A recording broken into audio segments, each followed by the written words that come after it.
তাহলে এসআইআর এ যে কথা বলা হচ্ছে 11টা ডকুমেন্ট, যদি ডকুমেন্ট না থাকে তাহলে ফাঁকা ফর্ম জমা করো বিএলওর কাছে। বিহার থেকে শুরু হয়েছে, বাংলাতে তা করতে চায় বিজেপি।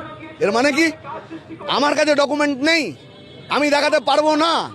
যে মুহূর্তে আমি এটা গভর্নমেন্টকে জানিয়ে দেব, তাহলে গভর্নমেন্টের কাছে আপনি বেনাগরিক। এবারে সময়ের অপেক্ষা, কবে আপনাকে তুলে নিয়ে গিয়ে ডিটেনশন ক্যাম্পে রাখবে, ট্রাইব্যুনালে পাঠাবে, তারপরে পুশব্যাক করবে বাংলাদেশে। তাহলে এতে শুধু মুসলমান বিপদে পড়বে, এ রাজ্যে আসামের থেকেও ভয়ঙ্কর চেহারা হবে। আসামের ডিটেনশন ক্যাম্পে 100 জন যদি গ্রেপ্তার থাকে, তার মধ্যে 20 জন যদি ধর্মে মুসলমান হয়, তাহলে 80 জন হচ্ছে হিন্দু।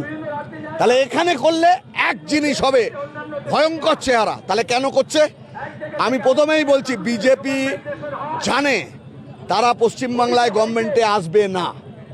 বিজেপি যদি 26-এর ভোটে সরকার করতে চাওয়ার জন্য লড়তো, তাহলে কয়েক মাস আগে নিজের গায়ে বাংলা বিদ্বেষী তকমা লাগাতো না। আজকে গোটা পশ্চিমবাংলা বা গোটা ভারতবর্ষে যেখানে বাঙালি আছে, তাদের মনের ধারণা তৈরি হচ্ছে বিজেপি বাংলা এবং বাঙালি বিরোধী। তাহলে ও যদি গভর্নমেন্টে আসবার স্বপ্ন দেখতো, তাহলে এত বড় ঝুঁকি বিজেপির মতো একটা পার্টি এটা নিত না। তাহলে ও কি করছে? এতে লাভ কার হবে? 21 তারিখের মিটিংয়ের মধ্যে থেকে বুঝেছেন, এই লাভটা তুলতে চায় মমতা। তার ফলে বিজেপির প্রজেক্ট হচ্ছে মমতা